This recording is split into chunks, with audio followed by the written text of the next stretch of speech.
So a key factor in this game is definitely going to be the dice roll here, because being able to go first with TrapTrix and just set up all of the different trap cards is going to be extremely important to be able to stop Kashtira, which I think it's going to kind of struggle potentially dealing with even just something simple like a regular floodgate trap hole, setting the monster to the field.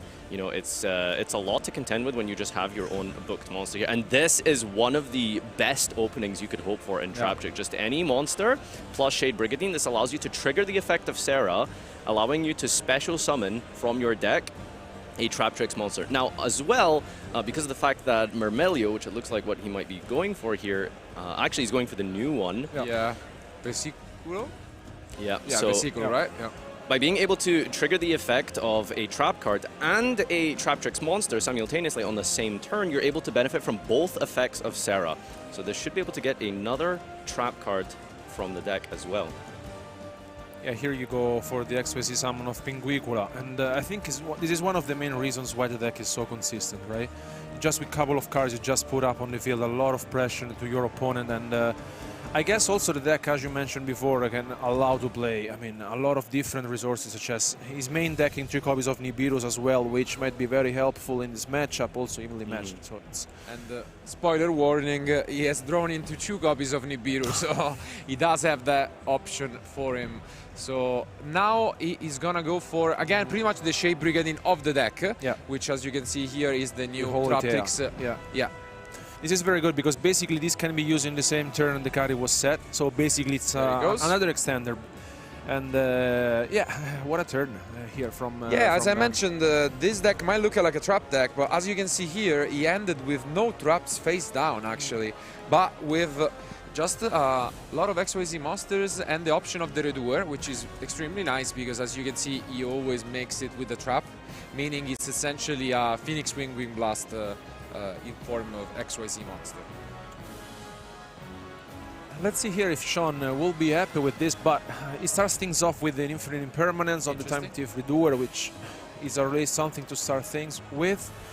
And we have seen already in YCS Lyon how consistent Kashtira deck is, and it's very difficult to play against it, but yeah, I think it makes sense to chain the Time Thief. Yeah, you're forced to chain it, and now you are pretty much exposed, but a lot of players, pretty much I would say that the Kashtira deck at the moment has 2 options. Either to play as a kind of a Zodiac deck, relying only on a Rise Art and nothing else, or it can go all out.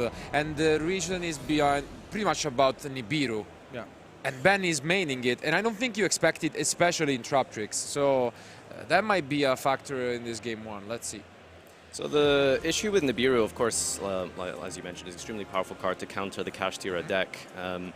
Personally, I feel like in this current metagame, just because of the sort of, I don't want to say dominance, but you know, the just the existence of Sprite, you know, it's a very popular and common deck. I would be very hesitant to main deck Nibiru. Do you think, in this type of situation, do you think that you would ignore Nibiru in game 1, or are you always going to be hesitant? I think you might just ignore it, to be fair.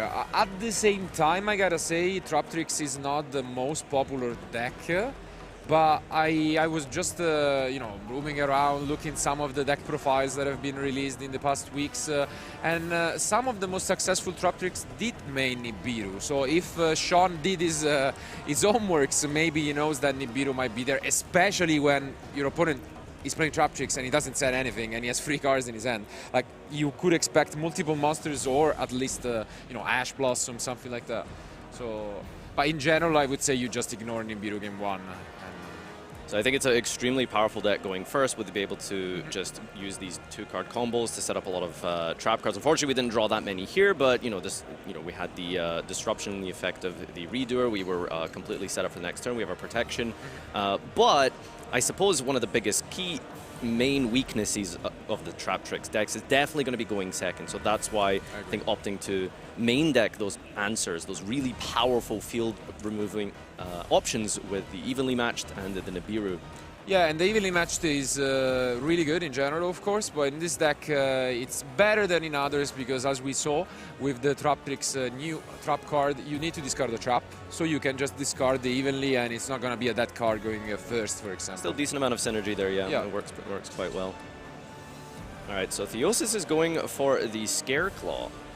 Typically, you want to go for Rise Heart. Any reason you think that we went Might for have it in Scarecrow? his hand. He's just trying to play through, but now we should count the summons as well. We are on 3 summons at the moment, and yeah, I don't think Shawn is gonna. No, let's see. Could still play around it. That's why maybe he didn't go for the Rise Heart. Removing a Exciton Knight from the exit, that is a Nice. classic. What It's been a a while since we throwback. said, yeah. Legacy of the Valiant 2014, I believe. It was for an Exciton Knight. Yeah, what a card it was. Yeah, once per chain. That was yeah, that was insane. one of the first times we had like a quick effect removal like that. All right, so making quick work of the field here and removing all of Ben's options. Now, I suppose the last final critical moment of this and the decision making is how far does he keep going now? Because actually this might be the 4th summon, because at the beginning of the duel he had the unicorn that got stolen. So actually I think we are on 4 summons and this might be the 5th already. So let's see. Yeah, he's gonna play conservatively in a way with the Rise Art for free, which I mentioned is pretty much the way you play the deck, similarly to Zodiac, just relying on your boss monster. Pot of Prosperity, a interesting choice to use in main phase 2 rather than maybe main phase 1. Yeah, I mean, it's decent because some players have been using Garura, which is why this makes sense. Because when it resolves, it's going to get banished, triggering the Rise Art, and you can get back the Garura from the banished zone. And whenever they deal with the Rise Art, then that's your +1. We can check whether Ben is playing that or some other interesting targets in the action. Not Ben, Shawn. So I see what you're saying. He's trying to have that synergy with the attach effect of the Rise Heart. But I was just maybe curious, you know, you want to like see your options. In general, I agree right? with you. Yeah. In general, I agree with you. But just if he's playing the Garura, Yeah, he's playing. Yeah, he is. Yep. So makes sense. And it decides to go for this is exactly. Yeah. Okay. No. going for the Goliath. Yeah, Yeah. one. I mean, still similar concept. He's still the 4th summon, right? Yeah. I actually think it might be the 5th because at the beginning he went for a unicorn, and I think it was there so it it is is the 5th. Yep, and this is what we are gonna go through. And I think this was totally unexpected, as we mentioned. Absolutely. I think if you are a Kashtira players this week, and as we have also seen the last week, and also the UK Open champion, I mean, you just want to go and push as much as you can, and then if you get punished, you just deal with that. And here, for example, you could see why putting one of those cards, unfortunately, even if you use the Garura here, it would be even more punished because of Prosperity, because that would not allow you to draw a card for Garura. Well, Yeah. Now plays back, so Redurer comes back. So a decent amount of recursion despite this. You know, you would think like maybe the Primal Being coming down, it's a very, very sort of powerful, almost game-ending card in and of itself. But the ability to kind of still be able to set up a Fenrir here, you have Birth for next turn, so it's still a lot for Ben to contend with and try remove these resources away from Shawn here, just to make sure that he doesn't have a chance to come back on the turn 5. Yeah. Alright, so this is the new TrapTrix monster here, Acompanhe, going to be used to immediately link summon into Sarah. And here we're going to try and trigger. Yep, there it is. This was utilized last turn here, going for this similar combo here. And that is, as you mentioned, a very similar card to Shade Brigadine, allowing you to trigger this. Oh, okay. Interesting. Yeah, and this yeah. triggers Sarah. Yeah. Yeah, so despite this, the Sarah still will activate, and Mermelio activating the mandatory effect to destroy a spell and trap card in the field, and removing that Birth is extremely, extremely critical to be able to stop Shawn from coming back with any sort of play on the following turn. We mentioned it, 2014, Mermelio in action, and now back almost after 10 years. Still again at the top tables, and yeah, but Sarah is the MVP by far. It's such a good Link 1. And now we see one of, again, the new ones, the Link 2 Kularia, I believe. Yeah. Yep. Generally, this is what you try and go for on turn 2 here. So you can actually start mounting an offensive. TrapTrix, of course, a very defensive deck in the way that it sets up the field to be able to stop the opponent from summoning powerful monsters. And I think now that we've dealt with the Nibiru, that is a really, really good position for Ben. And his opponent is now just basically dealing with a top deck at this stage. Yeah, this really is an upfield battle. There is another Nibiru, by the way, waiting in the end from Ben, so just in case. But yeah, here we see the floodgate travel. Really good card in a lot of formats, like even on Duel Links it was dominating World Championships an event. But yeah, congratulations to Ben for winning this game 1. It seems like he had a pretty good but unusual opening with no face down trap card on turn 1 from TrapTrix, but it was enough. Then Nibiru was definitely the MVP, so maybe his decision is paying off.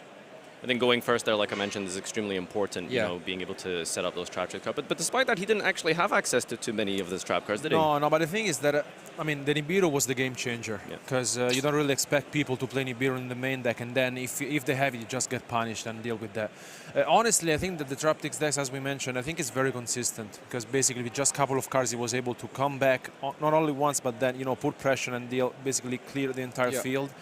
And then going into game 2, honestly, if I were Shawn, I would be scared, because basically after what I saw, you have to play around Nibiru, and then basically you could be prepared also against other types of matchups, not against TrapTrix. So it's not going to be easy, but he has some key tools in his side deck, which we might be saying soon. I think the Solemn Judgment could be a solid choice by going first in general, and also the Cosmic Cyclones are good. And I think of them both, I think Ben is more prepared in a sense that he's built his deck. Even if going second, he has 3 Cobble of Evilly Match, 3 Nibiru, 3 Impermanence, 3 Ash Blossom. He has a lot of cards. Yeah. Just on the concept of side decking here, I'm just wondering, you know, when you're in this kind of situation and you've seen Nibiru in game 1, and now you sort of ask yourself, do I take it out now that my opponent has seen my Nibiru? Does the opponent continue to play into it? There's almost that little mind game dynamic going on there, isn't there? It's interesting. I think it really depends on what kind of deck you're playing.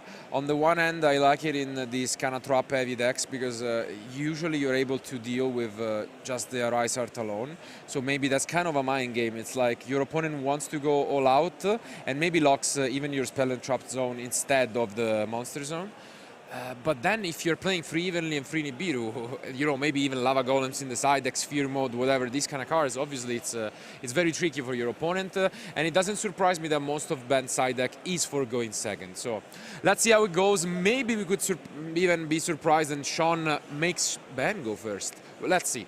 However, our players are ready, so let's jump back into game 2.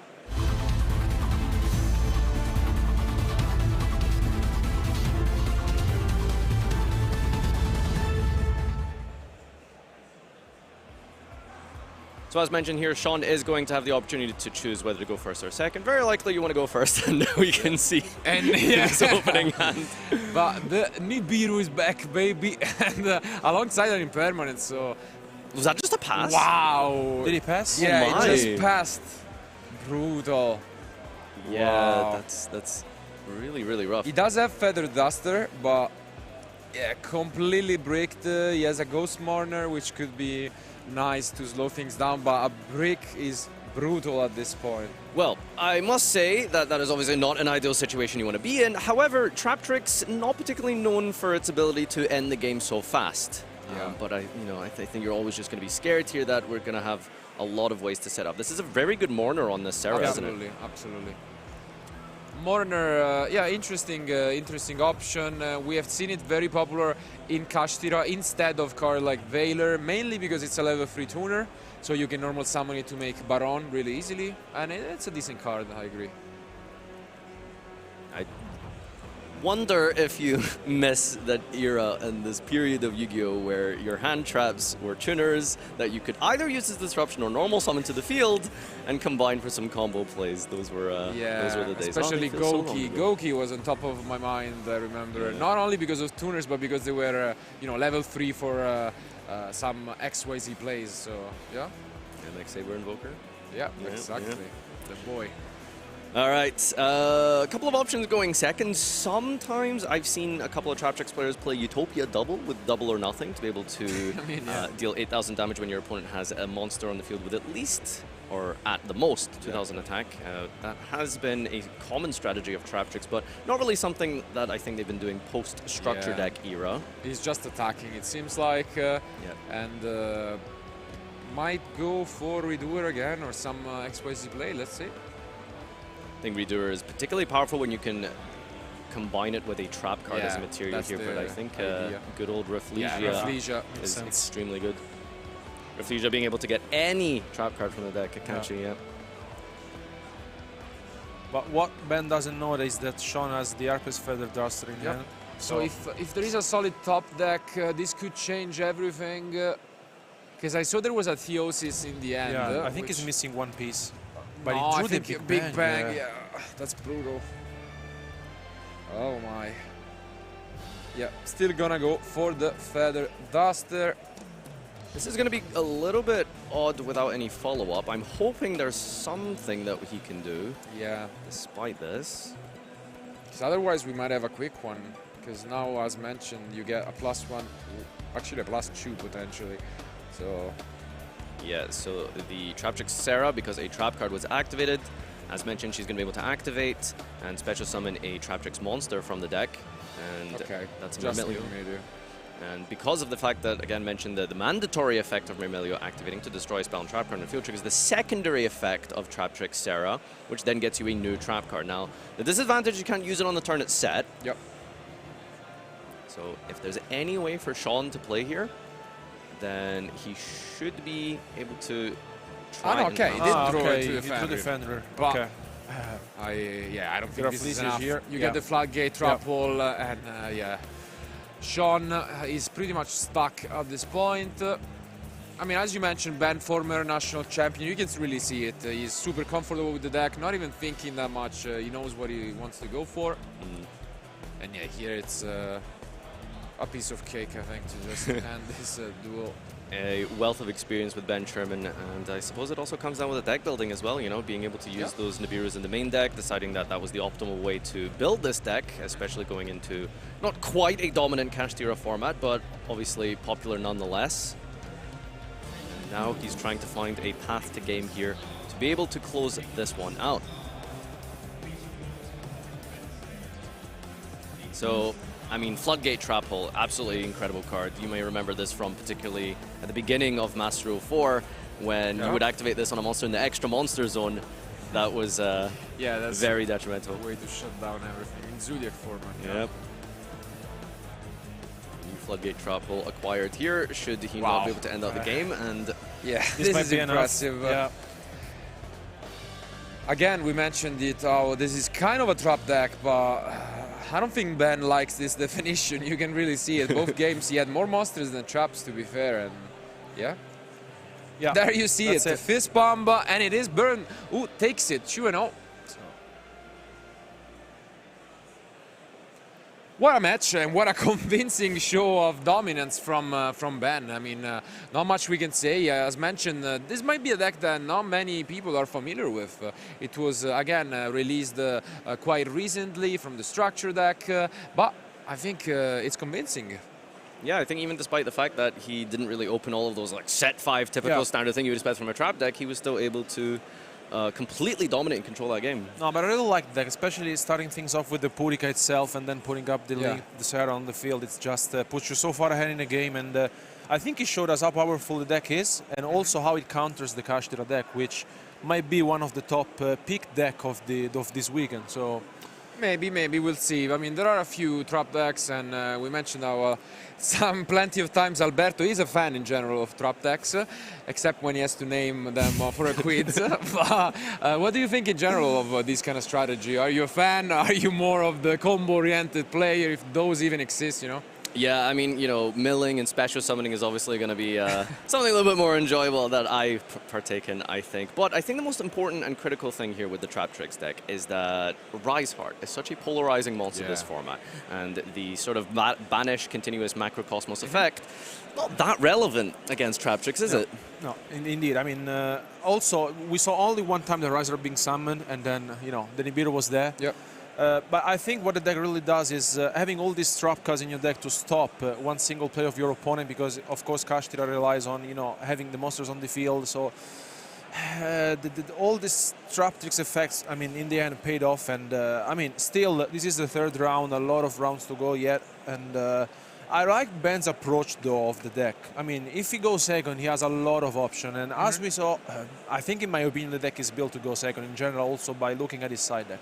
I think he can do well, especially also against other type of matchups. So definitely could be interesting. I think it kind of reminds me of when you know, YCS Las Vegas Labyrinth was showing really well and he reached the finals. But it's a trap deck where monsters are good, but monsters alone are not enough to win. And so you could see in the past weeks throughout you know, regionals and other events where people started to play cards like Feather Duster. And maybe this is where Ben, you know, stepped it up a notch, and now he plays a deck where you do have traps, but you have also cards like Rafflesia, which don't really care about your Feather Dusters. So let's see, though, because thank you guys for being with us for round 3. This was a pleasure to enjoy, but before we head out, we want to hear it from the winner, Ben, alongside Ed.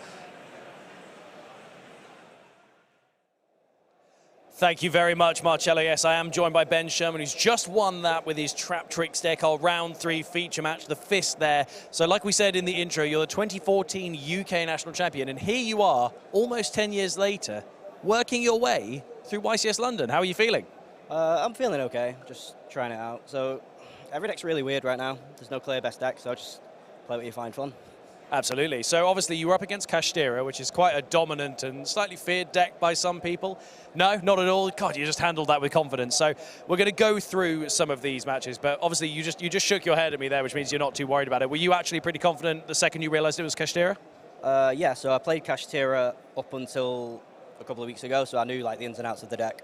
So I knew what it did, and I know it has quite a hard matchup against TrapTrix specifically just because of Floodgate Trap Hole. So. Which did come up actually at one point in game 2, and we'll get to that in just a moment. So let's go through game 1. So obviously there was the Arise Heart on field, but because of a couple of things, it came out in 5 summons, which means you had the Nibiru straight away. I was wondering why Shawn didn't trigger the Arise Heart before Nibiru hit the field, because there was an interaction that could have happened there. But either way, you managed to clear the field, and you took that game 1 because he just couldn't do anything. So at that point, you've already said that you've been playing Kashtira, so you know how it works. Were you feeling pretty confident?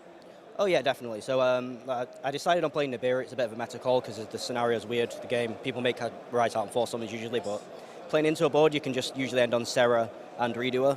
Redoer gets rid of itself, it comes back. Serra, you can bring with the traps. You end on the same board, but clear all their board. So they're forced to play through. But yeah, once the Nibiru comes down and I get to play, then once I'm established, I'm fine. Excellent. And then we got into game 2. So I mean, you started with a Nibiru in hand, so if that same interaction happened with, for some reason, instead of 4, it was 5 summons, you were already ready. By the looks of it, Shawn bricked straight away, so slightly difficult start for him. There was that Harpy's Feather Duster on your back row, but you had the, now I never know how to say it, is it Holutea? How do you say it? I say Holutea. I might be wrong, I don't know, it's just, I just read it. So yeah, the Duster was strong. I could have searched Arachnacampa to protect from Duster, but I wasn't really worried too much about it because I only lose effectively 1 card. And then I can carry on playing, and like you say, it didn't happen too well, so. And then, yeah, I mean, that really helped you just build quite a dominant defensive field already. And then, as you mentioned earlier, the Floodgate Trap Hole, which instantly faced down that Fenrir, so you were putting an instant stop to everything that was going to happen. Couldn't go into the combo, and you just took it there. So, you feeling pretty confident now at this point? Yeah, I'm feeling pretty good. The deck has a lot of versatility and can deal with a lot of different things. As you saw there with the Pudica interaction, I can just clear things, and then you can do saucy stuff with Alameris, bring it back, and just, it's a bit cheeky stealing that stuff. Anything you're worried about going up against in the upcoming Swiss rounds? Labyrinth is actually kind of hard because it can search Eradicator, which if they just go first and search Eradicator, it's like, sure, I'm a trap deck. Well, let's hope you don't go up against that before you get to that top cut, but who knows, anything could happen in this. Congratulations again, our 2014 UK national champion, working through that 3rd round here at YCS London. Don't go anywhere, because in just a moment, we're going to be back with a quiz while we wait for round 4. Don't go anywhere.